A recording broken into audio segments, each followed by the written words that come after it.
Now that he's back, I'm sure the guards who worked on his case back in the day are in for a headache, but however this turns out in the end, the one thing it won't be is boring.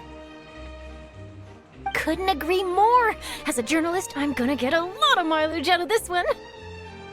Thank you, sir, for your time. Now, whom should I interview next? Hey! What a coincidence! Fancy meeting you here! Perfect timing. So, the Phantom Weasel's latest warning letter. What are your thoughts? Yeah, this is the first time we're hearing of this one. Could you clue us in? Huh? Oh, sorry. Yes, this case is from a decade ago. I guess you wouldn't know about it. Well, not to worry. You're in good hands because I'm a professional. The story goes like this. 10 or so years ago, a phantom thief became active in the court of Fontine. Known only as the Weasel, nobody knew his true identity, and the authorities never managed to catch him. Wow, cool! He sounds like one of those mysterious night burglars that you read about in novels. Precisely. Well, except the part where they actually have a good reputation. Our Weasel targeted whatever people held dear, and no one was safe from his predations. He would just as soon steal a necklace from a rich merchant's safe as he would a toy doll given to a commoner child for their birthday.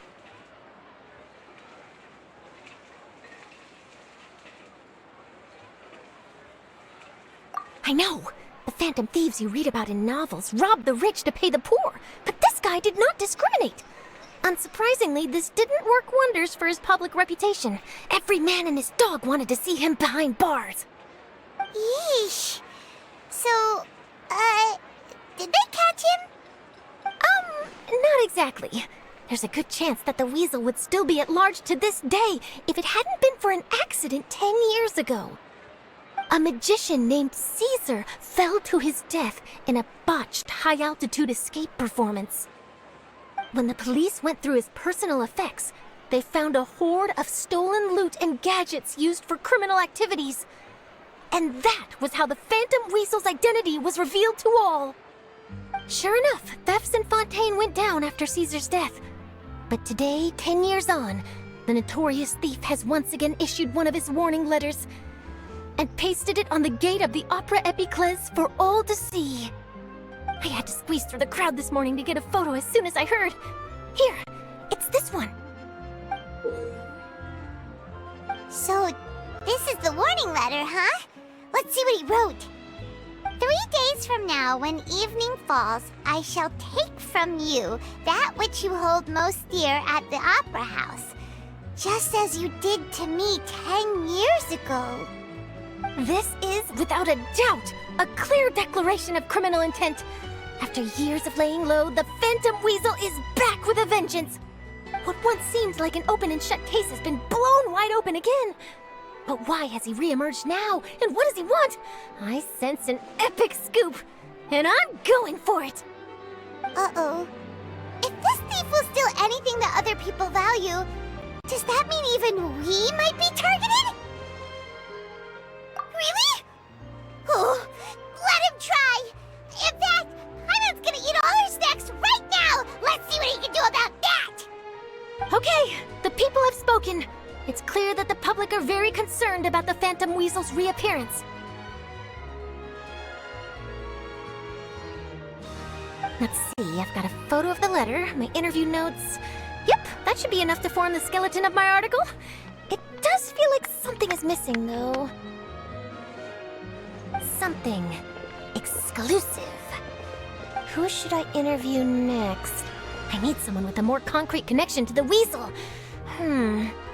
Is that who I think it is? Lyney! Magic, magician, Caesar! The Phantom Weasel! That's it! Let's go interview Lyney! You see, the original Phantom Thief Caesar was a magician too! And what do Phantom Thieves and magicians have in common? They both have an air of mystery about them. Perhaps there's a connection there. Are you serious? What sort of a deduction is that? Oh, relax! My journalistic instinct tells me that an exclusive news story is beckoning. Let's go. No time for delay.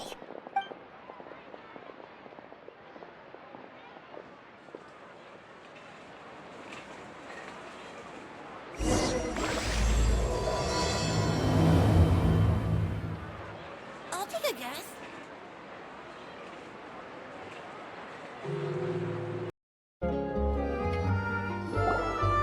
Wow, Mr. Magician! How did you know which card I picked? Oh, it's simple. Come closer and I'll let you in on my secret. Magicians have a special skill called telepathy, which means we can read other people's minds. Really? Then, what am I thinking now? Well, first you need to relax, because I can see that you're clenching your fist in your mind, as if to say, no, I mustn't let him guess it. Aww. And now you're getting a little flustered. You're trying to find a way to empty your mind, to think of nothing at all. But the more you try to hide a secret, the easier it'll come out. You snuck out from home today, didn't you? You told your family a little lie so you could come out and play. Now, that's not a good habit. You can tell? Oh boy, you really can read my mind. Of course. Oh, and that's the end of my performance. You should really be heading home. Remember to apologize to your family, all right? They must be worried about you. All right, got it. Bye, Mr. Magician.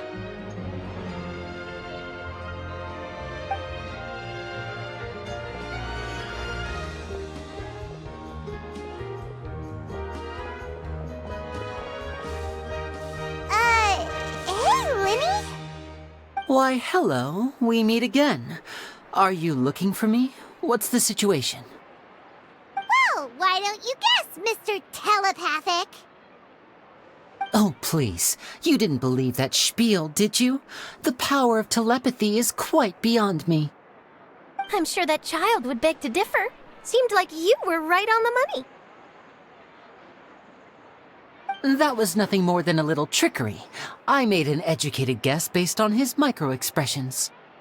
That, plus the fact that he was the only kid here without his parents, and he looked as guilty as sin. He made it easy for me. You guys, on the other hand, let me guess. Don't tell me you're here for the Phantom Weasel, are you? Wow, got it in one! Is this more of your trickery at work? Wait, really? No trickery this time. It was pure luck. His warning letter's been the talk of the town, so I figured that maybe you were asking around about that. Bingo! I plan on writing a column reporting on the latest news about the Phantom Weasel. So, Lyney, what are your thoughts on this infamous thief's reappearance? To be honest, it makes me angry. Angry? Why?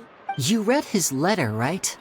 The Phantom Weasel claims he's planning something in 3 nights' time at the Opera House. That's the night I'll be performing there. What are the chances? Wait a minute, you don't think he's after you, do you? Well, if he is, then his warning is clearly a direct challenge to me personally. And if he's not, then it's still going to be a huge headache for me. The mere mention of the Weasel's name is enough to scare people off. So once the contents of that letter get out, barely anyone will be showing up to watch my show. But I've been preparing for this for a long time. I'm not about to let him ruin my big day. This leaves me with only one choice. I have to expose the Phantom Weasel's identity before the show begins. Really? So what you're saying is, we might get to see a live duel between a famous magician and an infamous thief? Wow, this has exclusive written all over it! To be honest, I'm not sure if I'll emerge the victor. The Phantom Weasel is a notorious crook, infamous for his inscrutable methods. You're being far too modest, Lyney. I think your magic tricks are even more inscrutable than those of a thief. Thanks for the compliment, though I have to say I don't care much for the comparison. A lot of people liken magicians to thieves because we both have the ability to make things disappear without the person noticing. But there's an important difference that these people overlook. Allow me to demonstrate with a quick magic trick. Here, I have a flower, just an ordinary flower that was picked not long ago. Watch it carefully now. 3, 2, 1. It's gone! That's the question. Where did it go?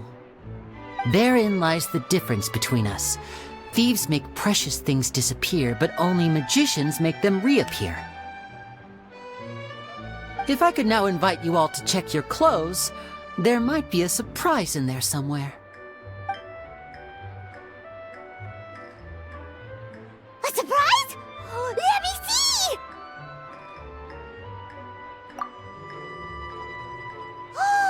It's right there! But how? You haven't moved this whole time! What an outstanding trick! Sorry, Lyney, it seems that my previous praise was woefully inadequate. Clearly, magic is the superior art form to theft. Don't worry, I didn't take offense. I just wanted to take the opportunity to perhaps change some of the preconceived notions you might have about magicians. Since Caesar's death, a lot of people associate magicians with criminality. It can be quite frustrating.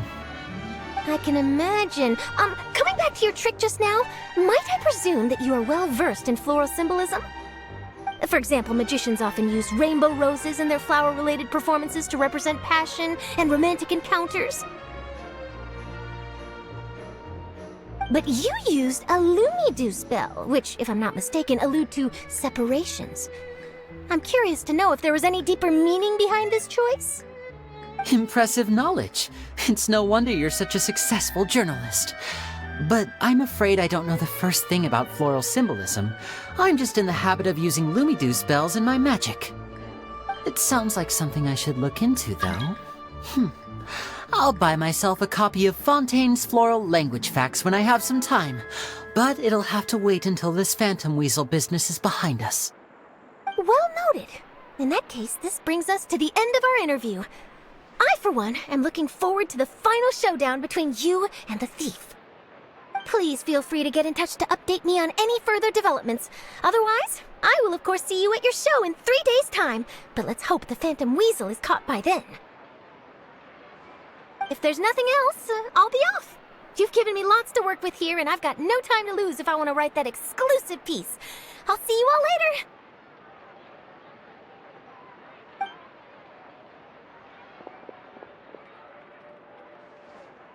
So, Lyney, are you gonna tell us how you did that flower trick now? I'm afraid that's my little secret. Aww. Well, magicians are entitled to their secrets. But Paimon's really itching to know how it's done. You feel it too, right? So itchy! Not so itchy then, huh? Well, since you're so concerned, how would you like to serve as my temporary magician's assistants and help me investigate? Magician's assistants? Oh, that sounds fun! Assistants are technically magicians too! Also, it'll bring us one step closer to figuring out how that darn trick is done! Shall we go for it? The first thing we need to look into is who Caesar really was. If he truly was the Phantom Weasel, that means that the weasel is dead, and whoever wrote this warning letter is just a copycat criminal. But if he wasn't the weasel? Well, that'll make things more interesting. It would mean that the weasel lives, and he's been laying low all this time in some corner of Fontine. And if we're investigating Caesar, his fiancée Gemma is a good place to start. Word is that she visits the cemetery often, so I asked Lynette to wait for her there. We should make a move. Let's go and rendezvous with Lynette.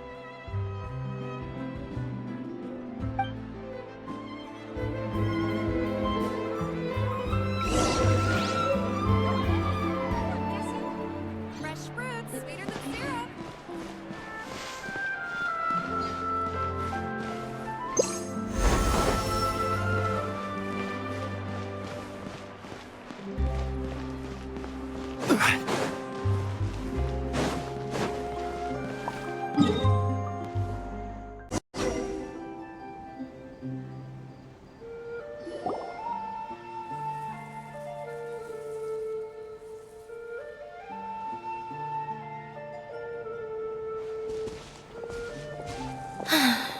You took your time.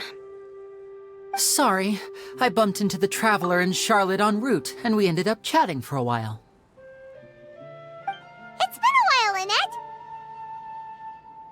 We're working as Lyney's temporary assistants in the investigation of the Phantom Weasel. Thank you. It's good to have you helping. So, what's the situation? Have you seen Gemma? Nope.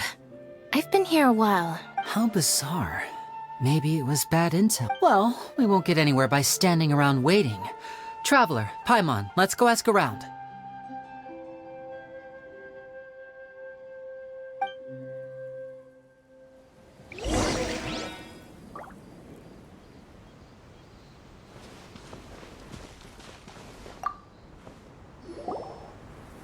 Excuse me, good sir. Do you by any chance know a Gemma?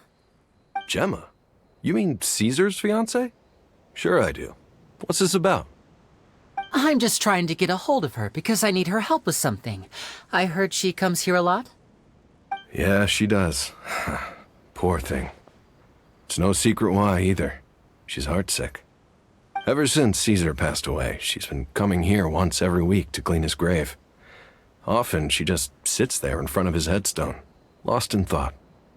Sometimes she talks to herself. I asked her what she was doing once. She said she wanted to speak to him again. She knows he's gone and can't hear her from the grave, but she just likes to spend time there, telling her fiancé all about how her life is going. And she's been doing this ever since Caesar passed away? Oh, so 10 years. Wow. Their love must have been really strong. I'll bet. Caesar's reputation fell apart after his identity was revealed, so no one else visits his grave. Gemma's the only one who still thinks about him after all these years. I don't know if the mind lives on in the waters after death, but if it does, I'm sure Caesar must be grateful to have someone who remembers him fondly. If I'm honest, I think this is all so unfair to poor Gemma. Her fiancé was a low-life crook. He doesn't deserve someone like her. Anyway, all of that said, she's running later than usual today. Normally, she'd be sitting in front of his grave by now. I wonder if she's okay. Well, that's everything I know, I'm afraid. You might have more luck asking some... All right, well, thanks for... You're welcome. I just hope she'll be able to move on one.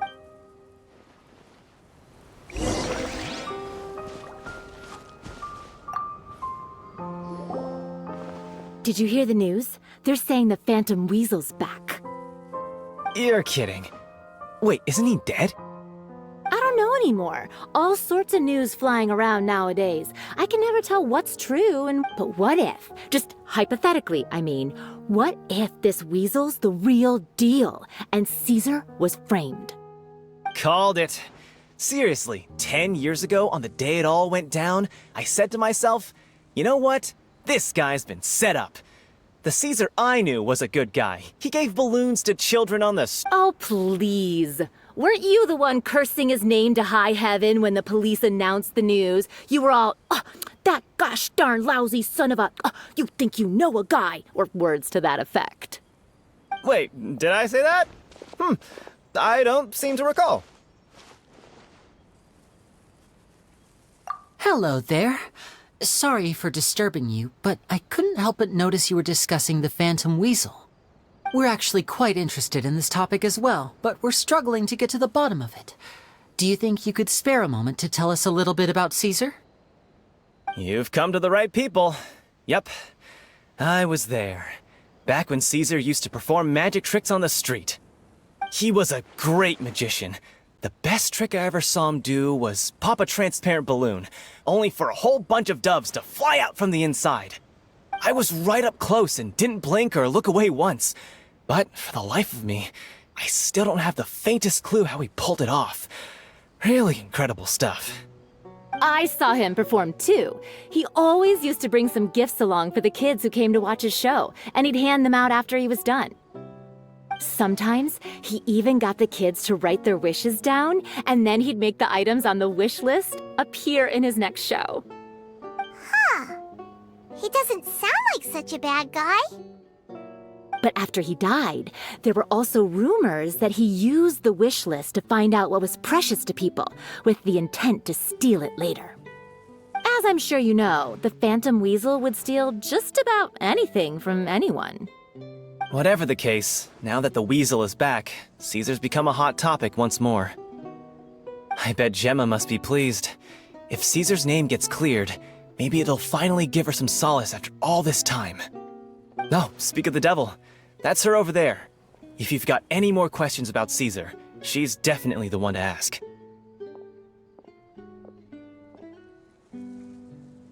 So that's Gemma. Is it just Paimon, or does it look like something's wrong? Wait, it looks like she's injured. Come on, let's see if she's okay.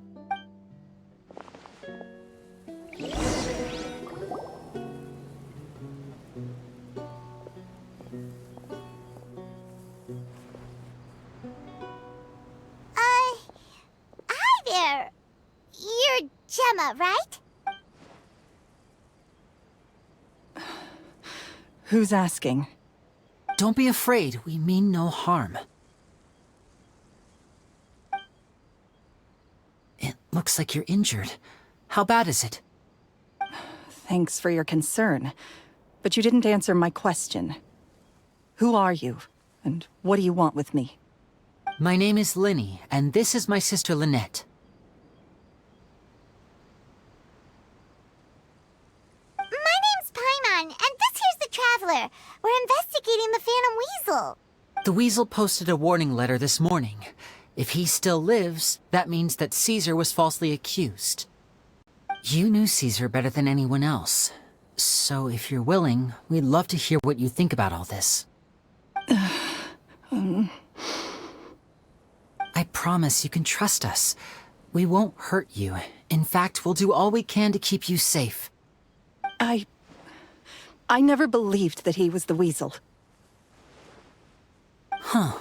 I suspected as much. Okay, so going back 10 years, do you remember anything strange in the weeks leading up to the accident? Did Caesar have a falling out with anyone, for instance? No, not that I know of. Got it. All right, sorry for disturbing you. If you don't have any more questions, please leave.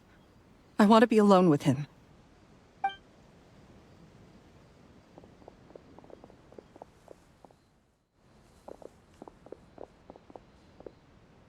Judging by the look on her face, there's definitely something fishy about her.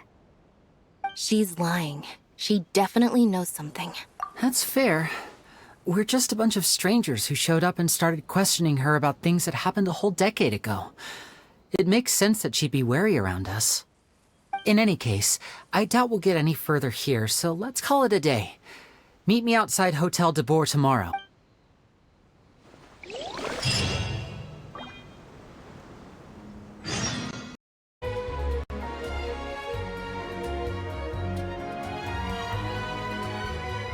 Over here.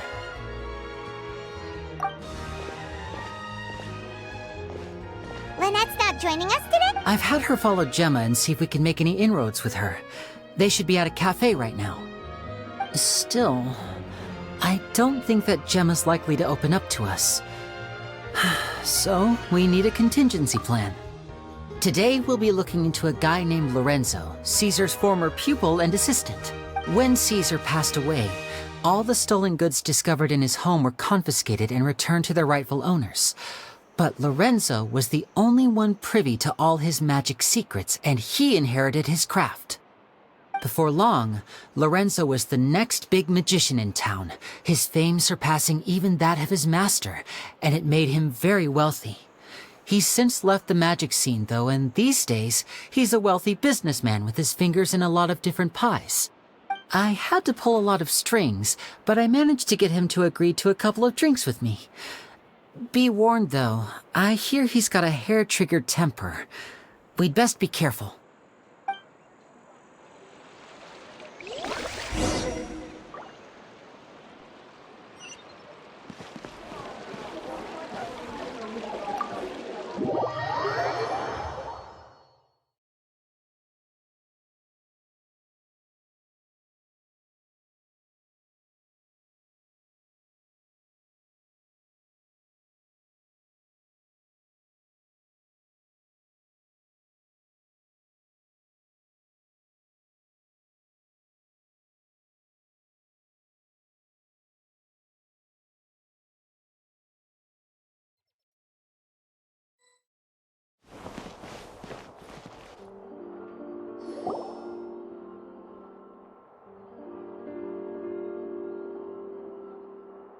You neglected to mention that you were bringing 2 other people with you.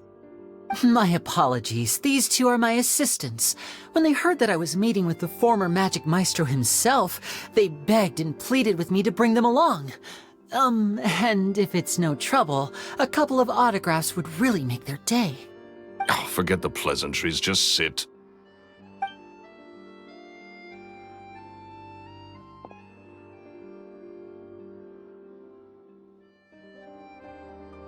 Get a load of this guy.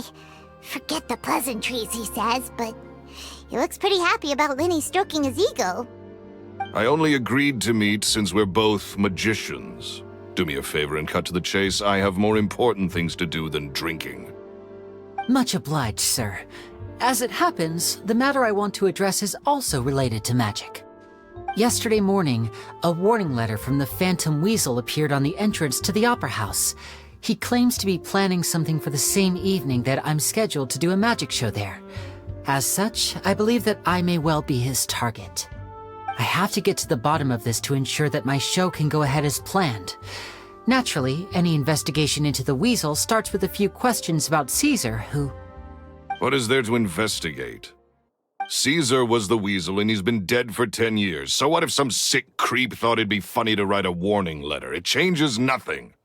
Are you trying to tell me you actually bought it? Please, sir, no need to get so worked up. I do concede that a copycat is but one possibility. Possibility? It's a fact, Lyney. Look, my patience is limited, so listen carefully while I'm still willing to put up with you. The Weasel is dead. Period. Everyone knows that, so do yourself a favor and quit this investigation. It'll lead you nowhere.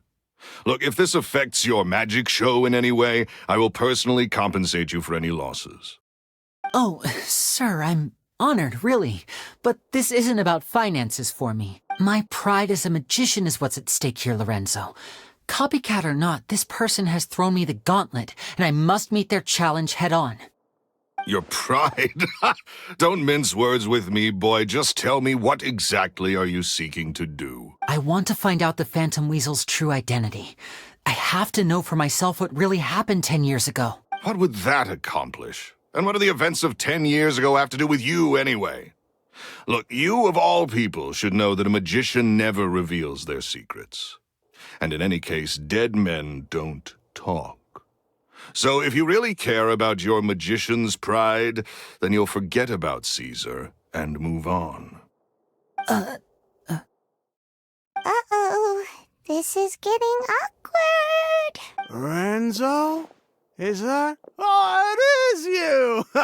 I know that big, booming voice anywhere. What's up, my man? Want to grab a drink with me? Another day, I'm busy. Oh, come on. You can't be all business all the time. You know what they say? Live fast, die young. You gotta learn how to kick back and relax once in a while. If I wanted your life advice, I'd ask for it. Now get out of my face and go be drunk somewhere else. Sorry, my good sir. I don't believe I've had the pleasure. Oh, hey! Edmondo. He and I are business pals. We worked together a bunch of times. This is your first time meeting him? Oh, he's always like this. Foul-mouthed and hard-nosed. Never heard a kind word out of this guy the whole time I've known him. And he wonders why he can't get a girlfriend, despite being, what, pushing 40, 30, something? Anyway, point is, a lot older than when he first got rejected by the girl he was into. And he's still into, from what I hear. Shut up and get out of my face. Another word out of you and you can forget about doing business with me ever again. Do I make myself clear? Sorry, I may have had a little too much to drink. All right, I'm gonna leave. Don't work too hard.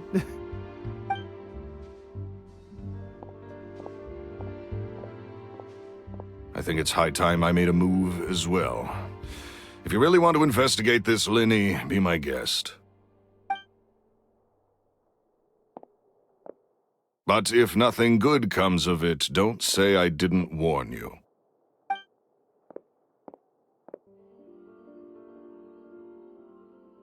Well, that fell to pieces in a rather spectacular fashion. Any thoughts? Totally. And what was all that about compensating you for your losses? Why would someone you just met make an offer like that? He's gotta be hiding something. And not like Gemma. She was a little suspicious, but this guy's definitely covering something up. I think so too. We need to look into Lorenzo more closely. That guy Edmondo seems to know a thing or two about him. He only just left. Let's see if we can catch up with him.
You okay there? Who are you? Oh, it's you guys. Don't worry about me. I must have had one too many. I just need to ride it out. I say way too much back there, didn't I? Yeah, I nearly talked myself into complete financial ruin. Note to self, no more drunken chats when Lorenzo's around. So, he was serious about threatening to cut you off? Ugh, Paimon knew he was a bad egg! Hey! Keep your voice down. Don't go prying into Lorenzo's personal affairs. Bad things happen to people who ask too many questions, or make an enemy out of him. What kind of bad things? Don't even ask. I'm sorry, I'm gonna have to cut this conversation short. I'm not crossing that line again. And take it from me, trouble with Lorenzo is one thing you don't need in your life. You saw him flare up back there. I don't know what you said to him, but clearly it touched a nerve. That's not a good sign. You're too young for this. Don't get in over your head. I'm leaving.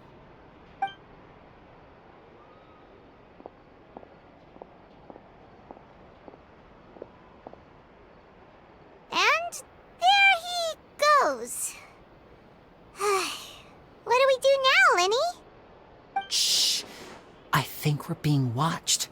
Someone was listening in to our whole conversation. Don't say anything and don't look back. Any altercation in the city will attract the guards. We'd better take this elsewhere.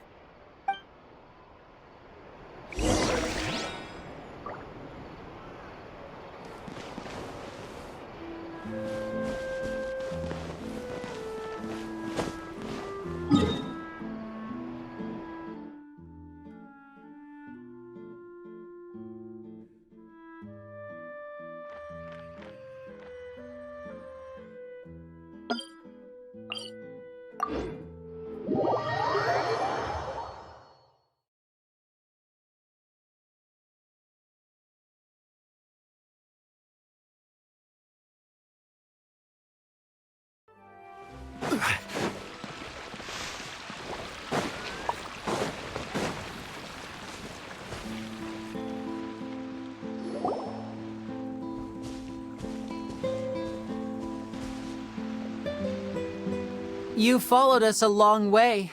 Why don't you come out and introduce yourselves? So you're Lyney. And where's your sister? Ain't she with you today? Save us the trouble and go fetch her for us. Let's not drag this out. Paimon doesn't like the tone of your voice, mister!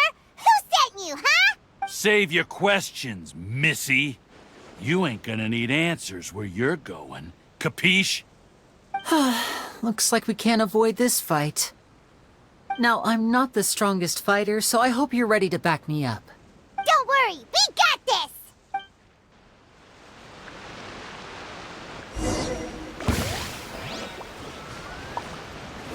And voila! I'm fine.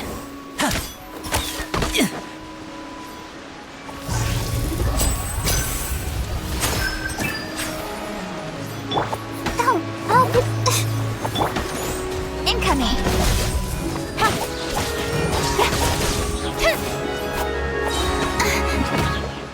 I'll be fine. Ow! Now disappear!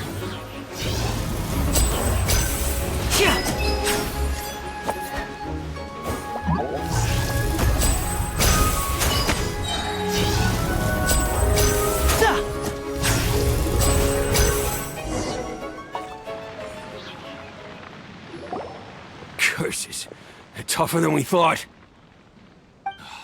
Vision wielders are always trouble. Intimidation ain't gonna work like it did on the lady. Come on, let's scram! Hurry, wise guys! We ain't through with you yet! Oh, they got away! Did you catch what they said just before they left? Something about intimidating someone else. Sounds like they just wanted to rough us up as a scare tactic, and they've already done it to someone else, but who? You're right. She was injured when we saw her yesterday, and she acted like she had something to hide. Maybe she was too scared to tell us the truth because those guys had threatened her. Well, if that's the case, she should be more willing to open up to us once she learns that those thugs won't be bothering her anymore. Let's head back to the cafe and see if we can get any information from her.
Gemma? You again. What is it this time? We just ran into the men who've been threatening you, and we gave them a taste of their own medicine. So, you can relax now. We're here to protect you. What? Why? I didn't tell you anything. Why would they come after you? Sounds like they're no strangers to you. That's putting it mildly. I know them all too well, and I hate them with every fiber of my being. It's been 10 long years, and still every time I try to look into Caesar's death, they show up and warn me not to do anything stupid. How do I know I can trust you? Do you really think you can get to the bottom of it all? And why are you doing this? I'm afraid I can't reveal all the details just yet, but I can promise you this. I will expose the Phantom Weasel's true identity. Because you see, this is a personal matter of the utmost importance. I give you my word. Trust me. Okay. I've heard that Caesar used to have a magic workshop where he kept a lot of his personal effects. If possible, I'd like to take a look at them. Do you know where it is? The Fleuve Sonde. But the place was sealed up by the police after his death, and no one's been there since. I also know that the Fleuve Sonde is dangerous territory. Lots of hostile groups lurking around. If you're serious about going there, please be careful. Understood. Lynette, you stay here and take care of Gemma. Don't let her come to harm. Got it. But if I'm staying here, I'm ordering dessert. I mean, bon appetit. But stay sharp, too. They're likely to come for you while I'm away. Okay. Alright. Power saving mode off. I'll start taking this more seriously now.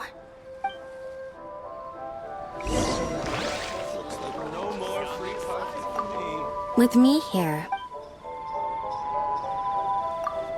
Whatever you do, please be careful. If anything happens to you because you're investigating Caesar, I'll never be able to forgive myself.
If Gemma gave us the right location, then the workshop should be right nearby. Huh. Looks like these boxes are blocking the entrance. Let's shift them away first. There we go. It should be just down here.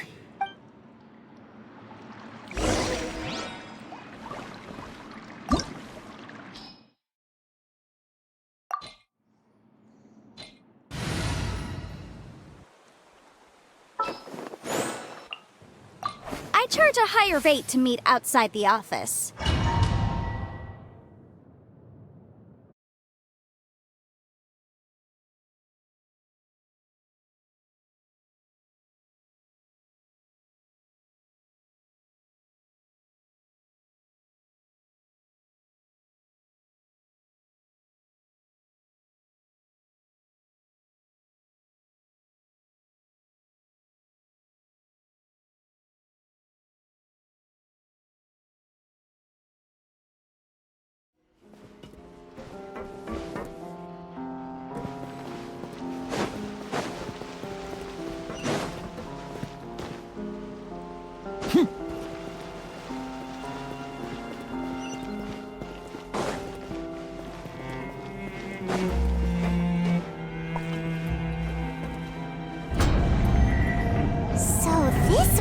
Caesar's workshop. Nothing suspicious here, just normal magic props. Let's head in further.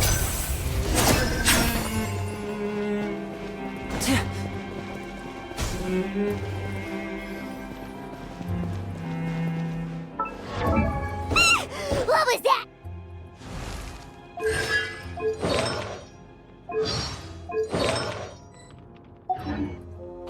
Oh, is this one of Caesar's gadgets?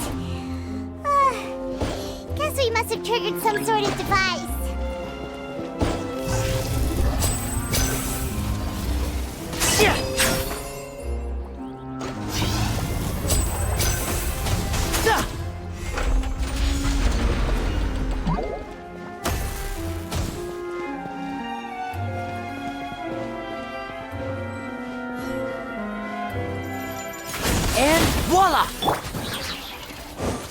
This is order.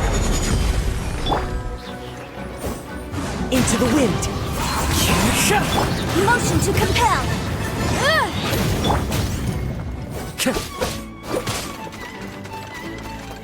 The wind knows me. Whoa. Look. The doll in the box is glowing.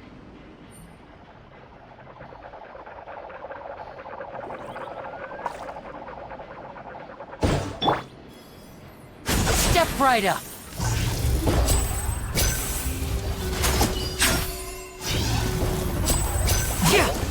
There's something written on the card on this doll. Let's take a closer look.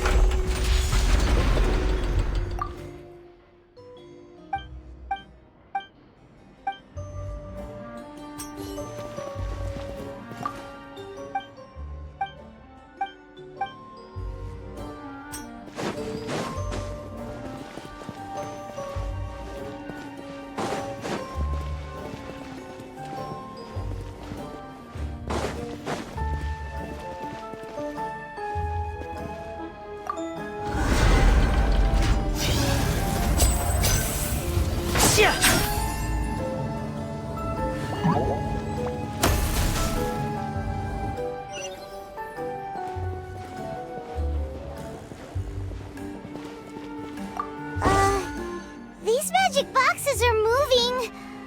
What do we do? One of them looks different from the rest. Let's investigate.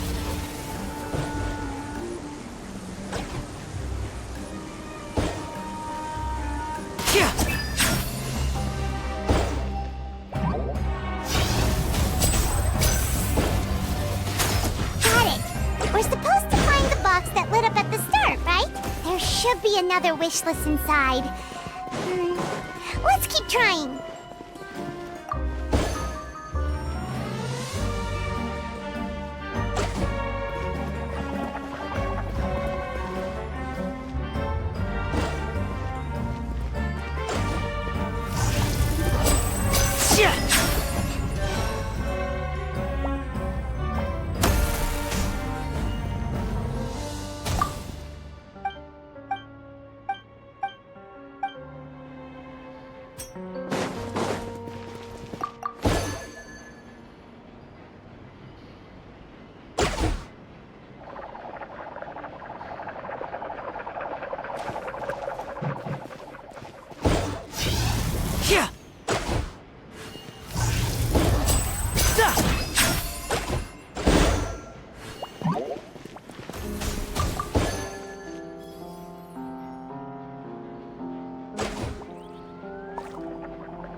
That's weird.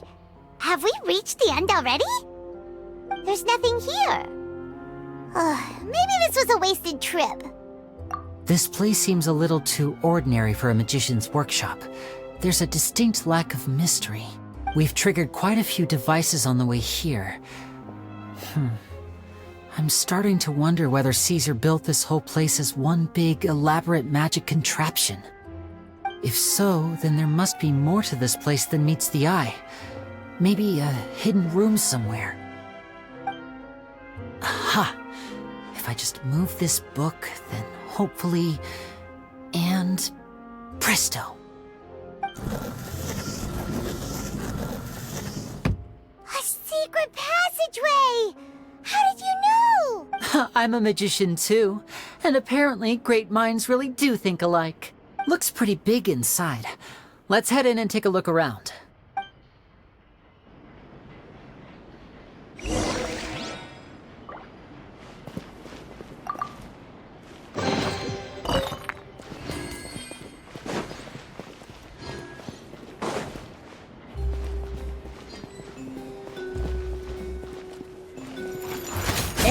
Voila!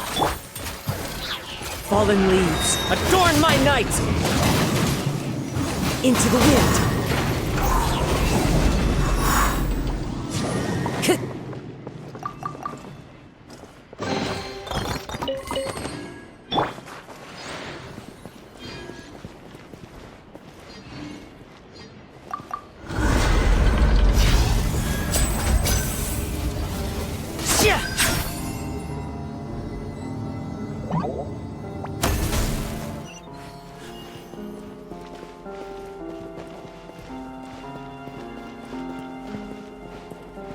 Now disappear!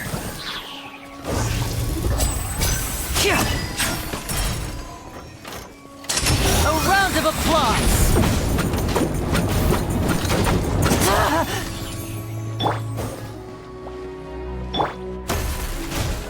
The wind knows me.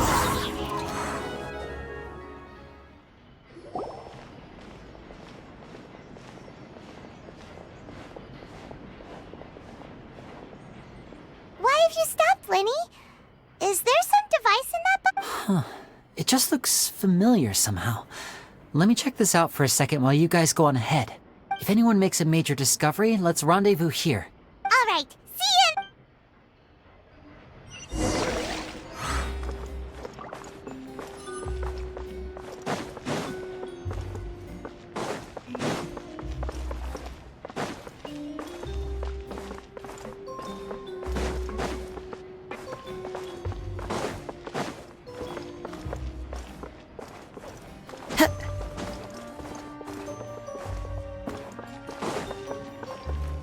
Into the wind!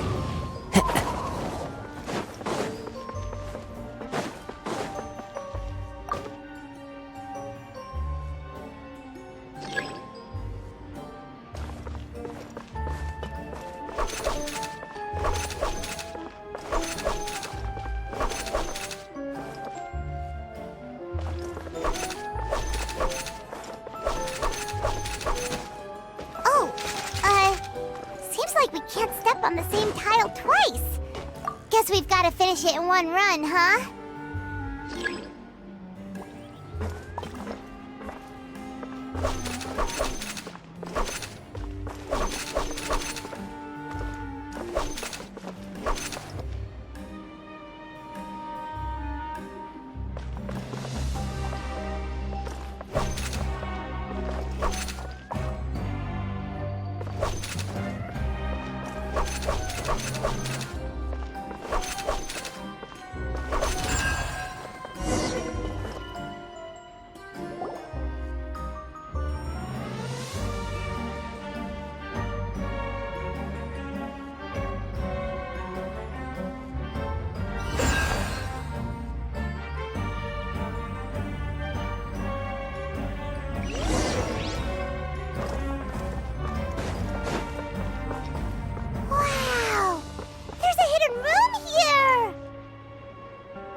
Bookcase is full of Caesar's own notes.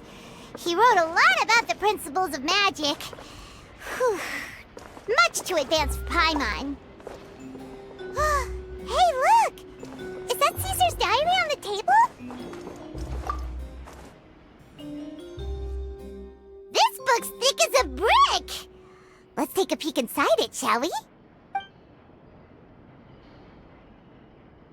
At one of my shows a few days ago, a child asked me how I pulled candy out of my hat. As a joke, I told the kid that the hat has a built-in wish-granting machine. Next thing I know, today a whole bunch of kids were pestering me to pull all sorts of things. So I told them another white lie. The machine needs time to power up, but in the meantime, you can write your wishes down. Well, they took me up on that offer. Enthusiastically. As I write this, I've only just got back from running around all over town, buying the things they wanted. Boy, are my legs sore. I wound up saving very little this month, but that's not a major issue. I now have a bigger problem. How am I going to hide all these things inside my hat? 2 children came to talk to me after today's show. I don't know why they were out on their own. They looked much too young to be unsupervised. I do hope they got home safely. Anyway, they said that they wanted me to teach them how to do magic. It's not uncommon for children to ask this, of course, but I've never seen any of them as serious about it as these two. I told them that learning magic is very hard work, but that didn't faze them at all. It's like they already knew. They seemed so committed. I couldn't turn them down. It seems like something's bothering Lorenzo lately, but he won't open up to me about it. Surely he's not upset that I agreed to teach those two children. I'll have to talk him around. I have a good feeling about those kids. They're naturally talented, and it seems like they're not new to the world of magic.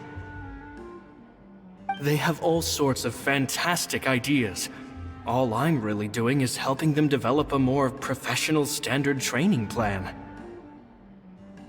They wanted to call me Master, but I told them they absolutely mustn't. Any magician worth their salt could have taught them what I have. They're the geniuses here. Compared to them, I don't deserve to be called any sort of Master. With time, I have no doubt that they could become far greater magicians than I. My only concern is why they're so mature for their age. I fear they've had to grow up too fast. I don't dare to imagine what they must have been through. Gemma thinks so too. She doesn't like being around them. Says that their eyes are too piercing. They don't bother me, but then again, I've never been the sharpest tool in the shed.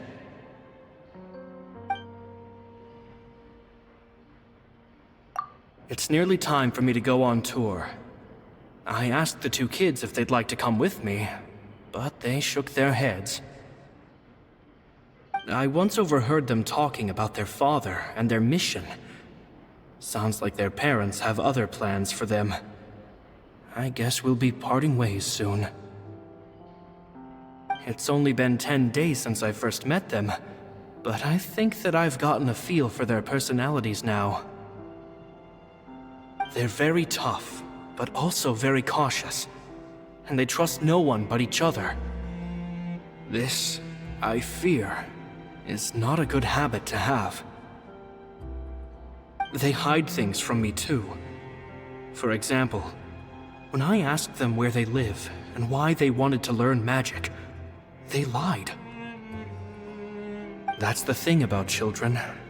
Whenever they're trying to cover something up, it always shows somehow. I can sense that their lives have been hard, possibly even dangerous too. They're not like other children. It's a shame that I can't do more to help them. After thinking things over, I decided to tell them a bit about how I see the world. It's full of lies and falsehoods, and that is why we must find our own truth. P.S. I hope they won't find my nagging annoying. Children are so opinionated nowadays. Will it do them more harm than good for someone they've only known 10 days to lecture them like that? P.P.S. Maybe I'm overthinking this. Children aren't interested in grand philosophies. It probably just went in one ear and out the other. I bet they've already forgotten every word I said. Oh, Caesar, Caesar. Just mind your own business next time.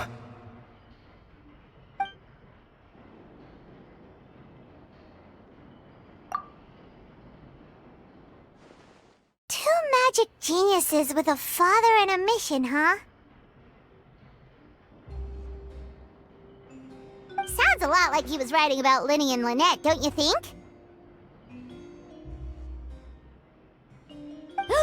So did they meet Caesar when they were kids? Let's go ask Lyney!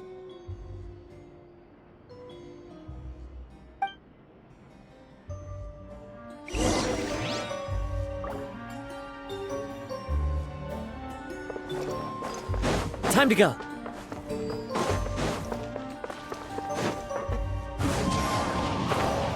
Lyney!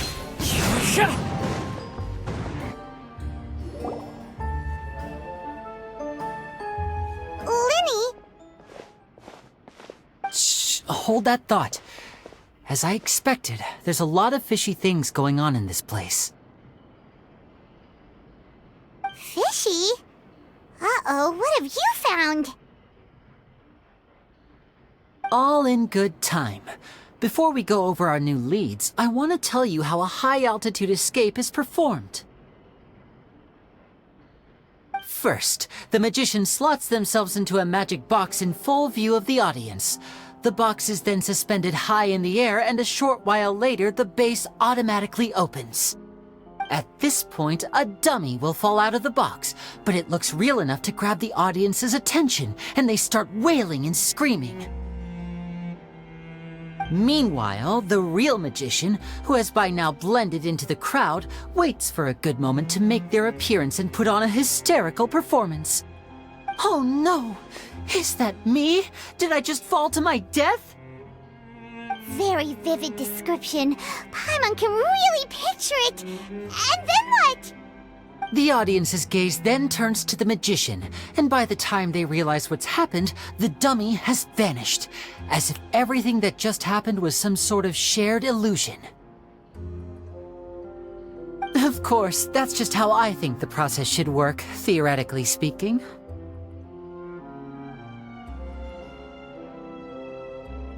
The inventor of this trick never performed it successfully. When the box opened, Caesar was the one who fell out, and not the dummy.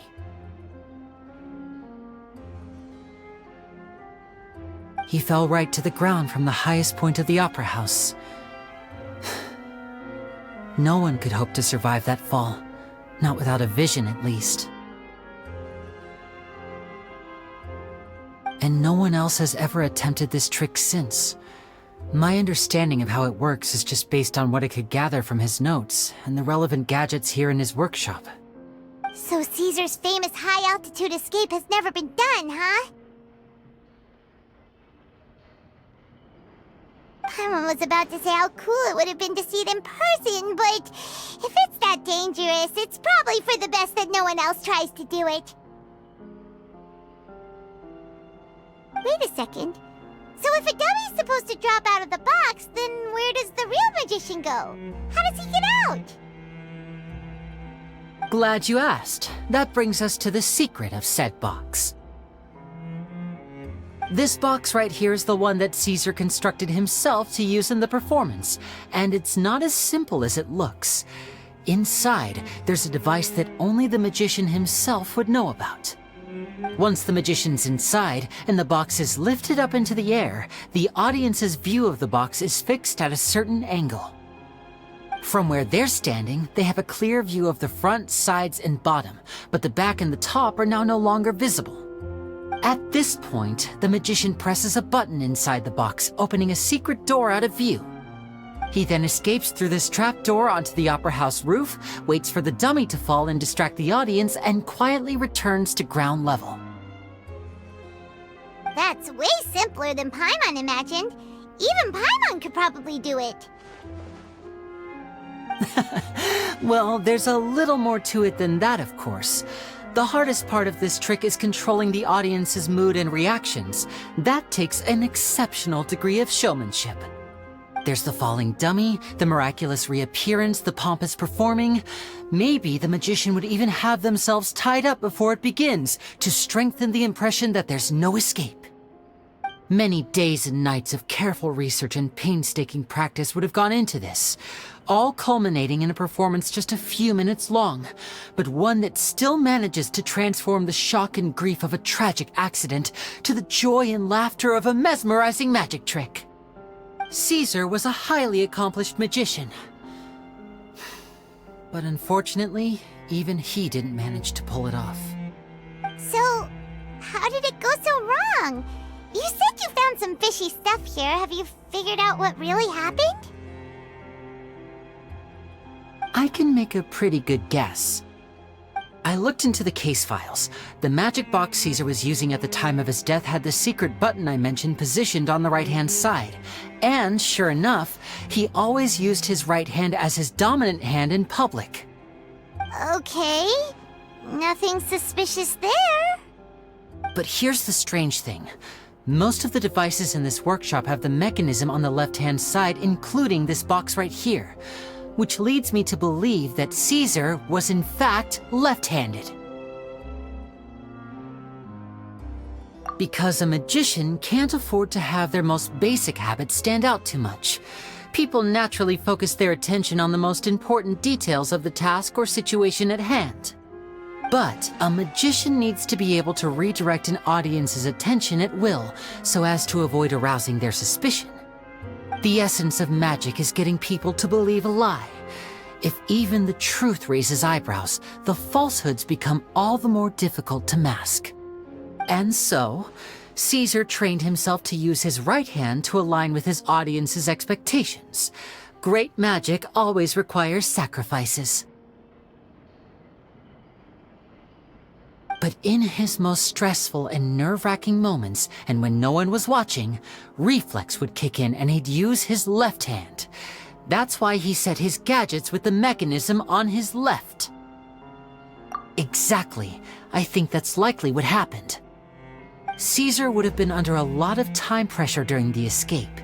He'd have had mere seconds to open the hidden compartment, retrieve the dummy, then open the secret door and make a swift escape. But I'm sure he was confident. He would have rehearsed countless times to the point where it was second nature. He'd barely need to think about what he was doing because muscle memory would guide him through. So he opened the compartment, took out the dummy, checked everything was in order, and then went to leave. With his left hand, he reached for the button, and suddenly, his heart skipped a beat. It wasn't there. Much like when you reach for your keys but find your pocket empty, his mind needed a moment to process what was going on. Instinctively, his left hand would keep feeling around for the missing button, maybe for another second or two, until the bottom of the box gave way. With the stakes being as high as they were, just a 2-second delay cost him everything. The authorities would find nothing suspicious and conclude that his death was due to his own error. When in reality, someone switched the boxes, and they did it to murder him. But how would they be able to make the switch without being noticed? That would be difficult to pull off, no? It would have to have been someone who knew that he was left-handed, and who could move his props around without arousing suspicion. Someone who was always by his side. Isn't that right, Lorenzo? You just couldn't let sleeping dogs lie, could you? There's not a lot of people who'd go to all this trouble for some magician who died 10 years ago. I didn't want to have to do this, you know. Silencing you the hard way just creates more problems for me to deal with. But I gave you your chance. I hoped you'd do what's good for you and back off like the lady, but you disappoint me. You mean Gemma? So you are the one who's been threatening her! Yes, although however stubborn she might be, she was never much of a liability. But you people, you never even knew him, but for some reason you just wouldn't drop it. Which is why you can't leave this place alive. Take them out, and make it quick. Do your worst!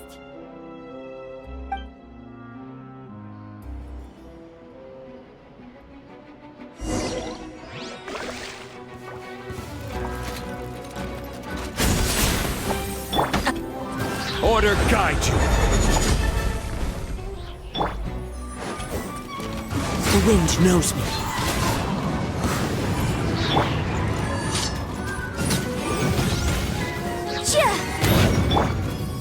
And voila!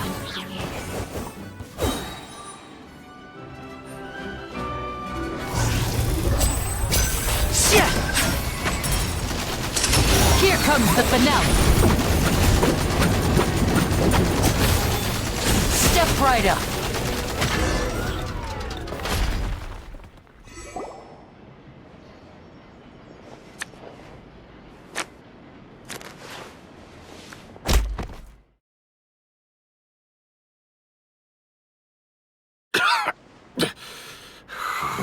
kids are tougher than you look. Had enough yet, Lorenzo? Your cronies can't help you now. I think it's high time you started talking, and what I'd really like to know is, why did you murder Caesar? If I had a mora for every time you've said that man's name. Of course you idolized Caesar, everyone else did. But I was the real genius magician. Me! He was just an amateur who did cheap tricks for gullible children. I was the one who made magic into the fine art it is today. The aristocrats doffed their hats to me! So it was jealousy. Jealousy. Hatred, more like. I hated Caesar. All he cared about was his magic. He lived and breathed it. He poured everything into his street performances and his stupid tours like it was just a hobby to him, never bothering to think about Mora. What sort of fool devotes their life to the art of deception and never has a Mora to show for it? But the people loved him, didn't they? Oh, how they looked up to him. No one gave me a second look. All I ever heard was, "Oh, your master's amazing, isn't he?" Amazing? Yeah, so amazing that he was completely broke. Every other apprentice was living it up at their master's expense, but no, not me. I put in all the work, mastered all the skills, and it brought me nothing more than the life I already had.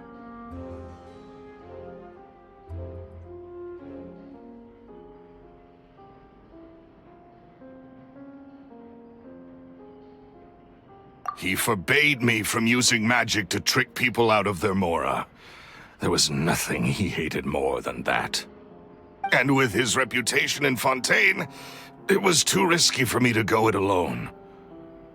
As long as he was alive, if I dabbled in my own brand of money-making magic, he would expose me, and it would destroy me. I had to kill him. There was no other way. He had to go. And this was your only motive? It was reason enough. What other motive would I need? Well, I was under the impression that there might have been other factors at play. For instance, maybe you were in love with Gemma, but she was engaged to Caesar. In love with Gemma? Don't be ridiculous. Guess I was wrong about that then. Next question. Are you the Phantom Weasel? I am. Caesar was so strict with me. He insisted that his way was the right way, that the sole purpose of magic was to bring joy to the world. I never bought into any of that. I was more interested in the practical value of magic. Sure enough, it helped me fill my pockets with all kinds of valuable treasures. Oh, yeah! Charlotte told us that the weasel would steal whatever people valued, no matter how much it was worth. That's just how it looked from the outside. What would any thief want with second-rate loot? I've only ever targeted high-value items. I stole cheap things as a way of practicing my craft. It was other people's overactive imaginations that conjured up the preposterous image they then dubbed the Phantom Weasel. So, that's the story, huh? Well, I hope you're ready to tell it all over again during your trial. What choice do I have? You're a pack of wolves, and you've got me between your jaws. You've seen what's here, and my last-ditch effort to stop it getting out has failed. What else can I do? So be it. I've enjoyed power and wealth for the last 10 years, the likes of which Caesar could never give me. I wouldn't choose for things to end this way. Very well. In that case, I'll contact the guard. Traveler, Piamon, keep an eye on Lorenzo for me. I'll meet you just outside the workshop when I'm back.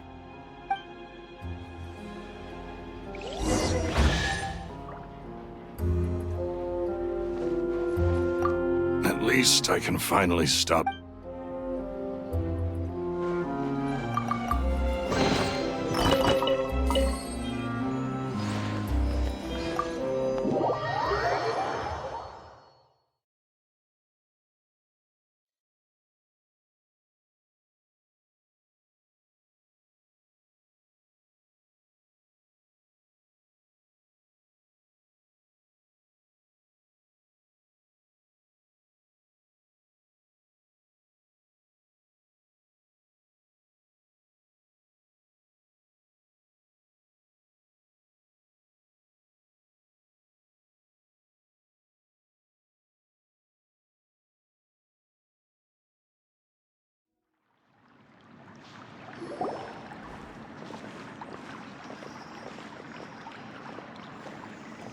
Lyney has told me the whole story.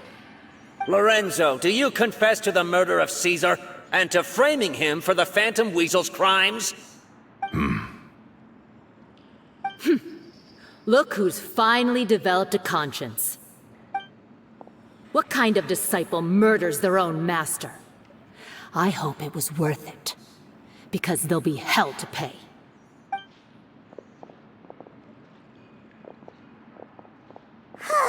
Looks like it's all over. What should we do next, Lyney? Should we start preparing for your show? Let me think. Let's rendezvous with Lynette and Gemma first. With Lorenzo in custody, Gemma will no longer have to fear for her safety. Good point!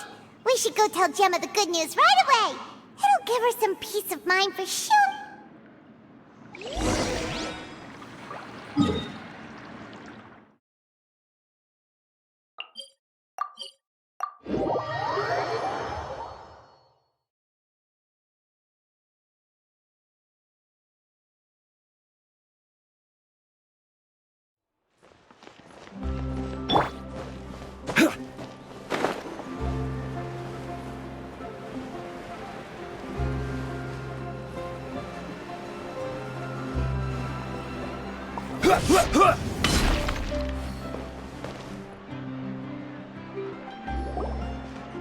Ah, you're back.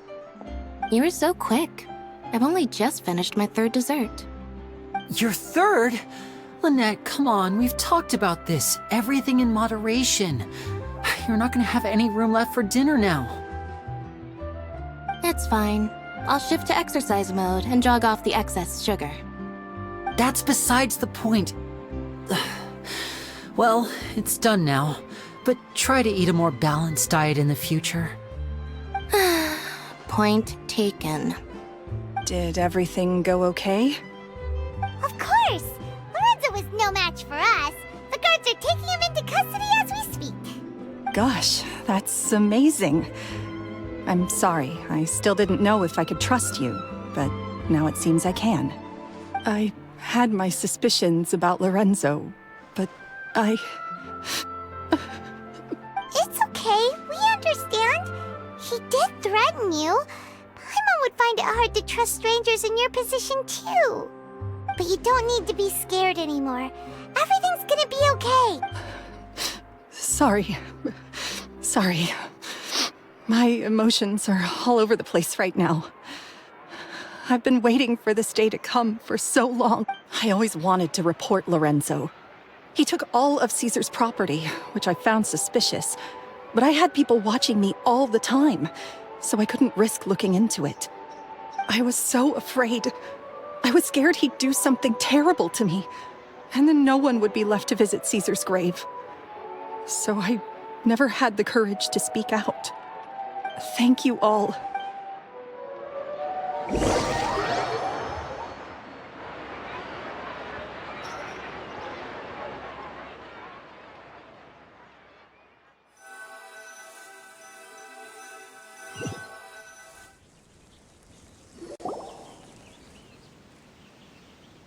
Thank you all for clearing Caesar's name. I never would have guessed that Lorenzo was the real Phantom Weasel. He never showed any signs that there were problems between him and Caesar in public. From the outside, it looked like they got along great. To think that lowlife's been living life to the fullest all this time, while Caesar's name was getting dragged through the mud. It's a travesty. At least his soul can finally rest in peace now, thanks to your efforts.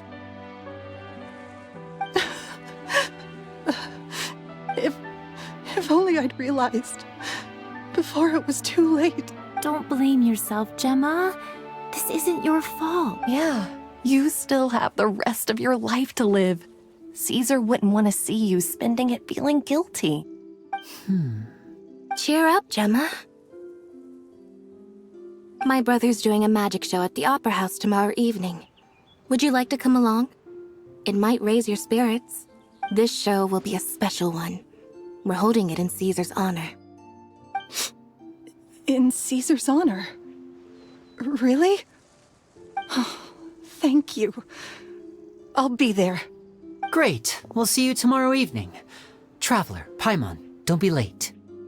Don't worry, we'll be there. No way are we gonna miss out on a free magic show. Wait, Paimon feels like we're forgetting something. Oh yeah, Caesar's diary! We never found out if the two kids Caesar taught magic to were Lyney and Lynette or not. Lyney changed the topic back in the workshop, so we didn't get a chance to bring it up. Oh well, guess we'll just have to ask Lyney tomorrow evening.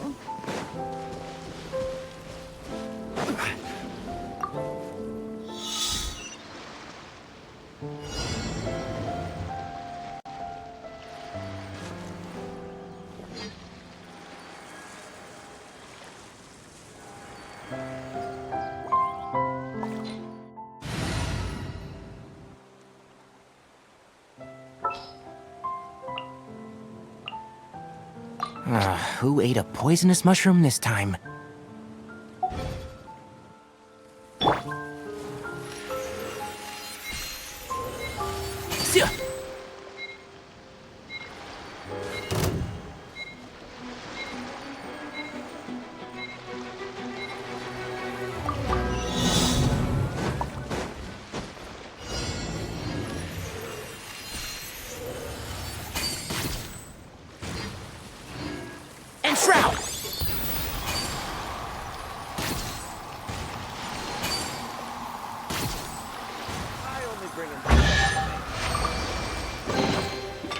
I think we can forego the lost and found report.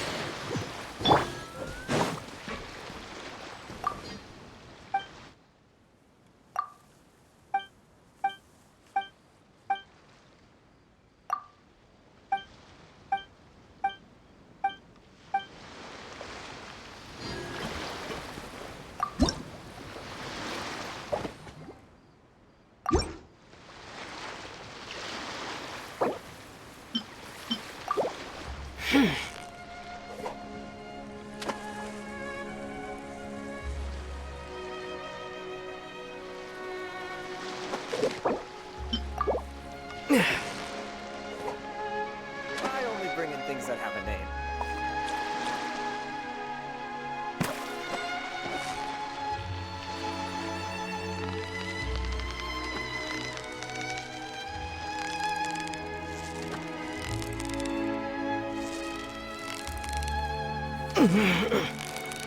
You've got it! You got it!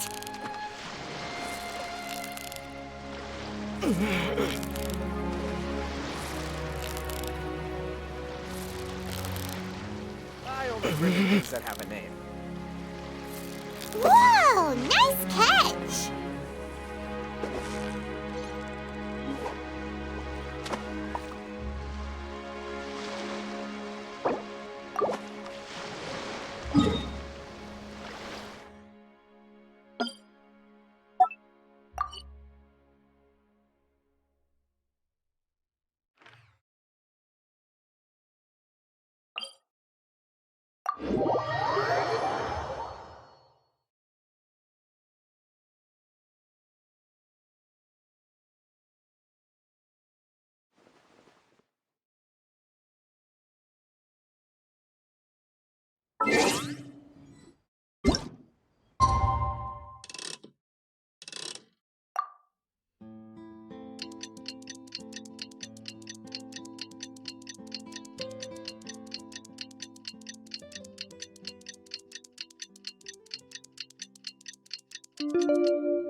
Not this time.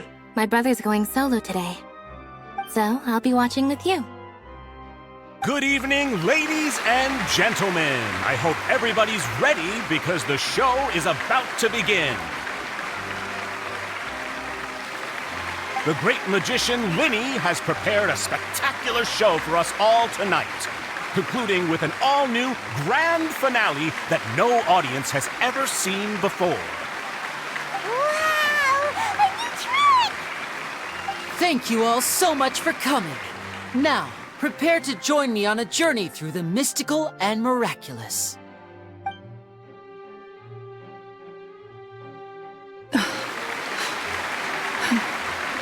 Exciting stuff, isn't it? Yes, it's just... It reminds me of him. No wonder. Caesar was a famous magician too. So, how did you two first meet, Gemma? Well, I was out on the street once, and I saw him performing for little children. Children love magic, because they're willing to believe in things that can't be rationally explained. Caesar had this amazing way of bringing them into a dreamlike world. And somehow, I felt drawn to him too. So I went up and asked him to do a trick for me. Aw, that sounds so romantic. What trick did he do? It was with a flower. He took it in his hand, snapped his fingers, and it magically appeared on my head. I was so happy that day. No one had ever given me a flower before that.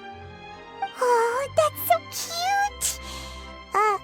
Actually, now that you mention it, Lyney's done that one before. Is that right? Then I suppose he's a romantic at heart, just like Caesar. So let's treasure the time we have with him. After all, you never know when the people dearest to you might be gone. That's right. It's all over now. Piamon doesn't really know how to comfort you, but at the very least, no one's gonna be intimidating you from now on. You can breathe easy at last, right? Right. Yes, you can breathe easy now, Phantom Weasel. See? Even Lynette says... Wait, what? The Phantom Weasel? Lorenzo escaped? Where is he? What do you mean, Phantom Weasel? As Lyney once said, a performer's job is to commit fully to their role and put on a flawless performance for their audience. But once the bag of tricks is empty and the curtain falls, it's time to end the show. The spotlight is no place for someone with no more cards up their sleeve. It's been 10 years, Gemma. Aren't you tired of the grieving widow act? I think it's time to put an end to it. What are you talking about? Paimon doesn't like this riddle. Traveler, Paimon doesn't like where this is going. Come on, say something! Ladies and gentlemen, I hope you're all enjoying the performance so far.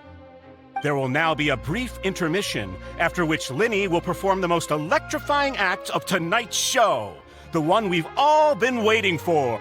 The final performance will take place outside of the Opera House, so please make your way outside in a calm and orderly fashion. The Phantom Weasel never did like public places, did they? Don't worry, this place will be quiet soon. Let's talk somewhere else for now.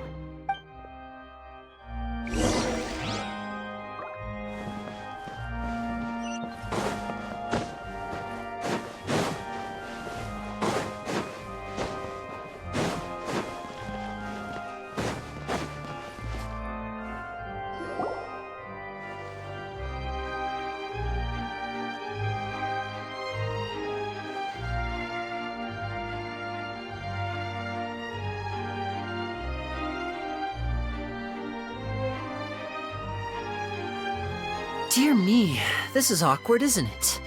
And unfortunately, I'm all out of gadgets, so I'm afraid I can't do any tricks to liven up the mood.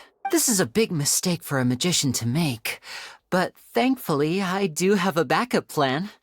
Now, who wants to hear a story? Lyney, don't we have more important things to address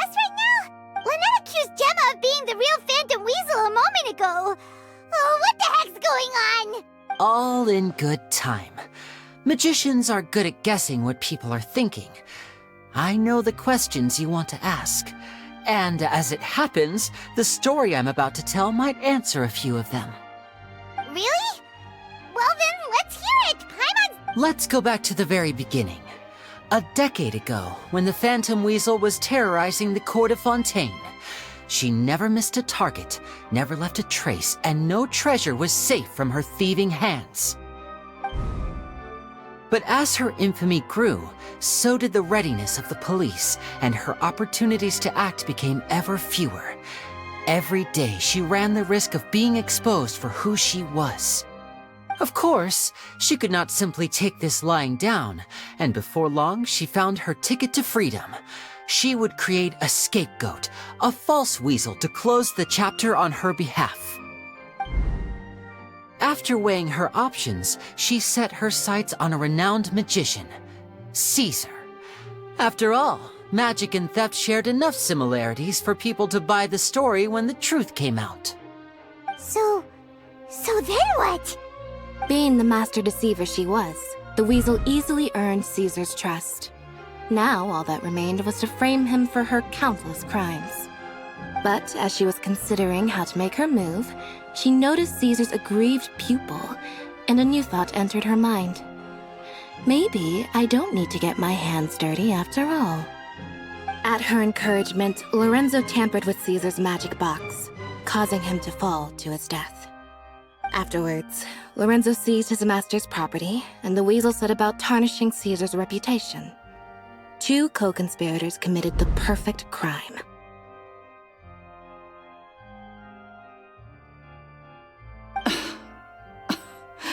I've got to hand it to you. You're both exceptional storytellers. It's enough to make even me wonder whether there was really another mastermind behind all this, pulling the strings. But I just have one question. You seem to think that I am the villain in this tale.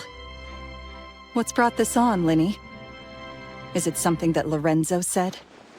Don't worry, Lorenzo said nothing at all. But I never believed that he was the weasel, and in fact, my investigation only made me more certain of that. He was too forthcoming with his confession, as if there was something else he was trying to hide. How disappointing. So you'd sooner trust Lorenzo than me, even without a shred of evidence? A magician is an expert at playing the audience to get the result they want, and I have no doubt that you, Gemma, are equally talented in this regard. With a little help from Lorenzo, you put on a very convincing performance. The lovesick fiancé, whose devotion to her betrothed is unshakable, even under threats of violence. Caesar was maligned and hated by all for 10 years, but you? Everyone sympathized with your plight. Who would suspect for 1 second that the lovely young lady always seen weeping in front of Caesar's grave was actually the mastermind behind his demise? No, not that poor lady. Perish the thought. Wait, so you mean the whole intimidation thing was just a hoax? Gemma and Lorenzo were both in on it? But why would Lorenzo agree to that? And why didn't he sell her out even at the end instead of admitting to being the weasel himself? Yes, why indeed? Maybe Gemma herself could enlighten us on that question. Well, Lyney, if you're so confident in your version of events, then I think the answer should be obvious. Having killed Caesar with his own hands, Lorenzo was plagued by overwhelming guilt. Revealing the Phantom Weasel's true identity would serve no purpose. But if the weasel remained free, then she could take care of Lorenzo's loved ones. An excellent answer, though sadly a little dull. Is that right? Well, don't let me bore you. If you'd care to change the topic to something more interesting, I'd be much obliged. As a matter of fact, there's one thing I'd really like to understand. Why would the real weasel have targeted things that only have value to other people? Could you shed any light on that? Of course. After all, we're just telling stories here. If I had to guess, I would say that the real Weasel must have had a terrible child. Left to fend for herself after her parents died young. Betrayed, scorned, beaten. She'd scrounge waste paper from garbage bins to draw on, using twigs and dirt for lack of ink and pen. She'd sew ugly rag dolls from whatever scrap material she could get her hands on.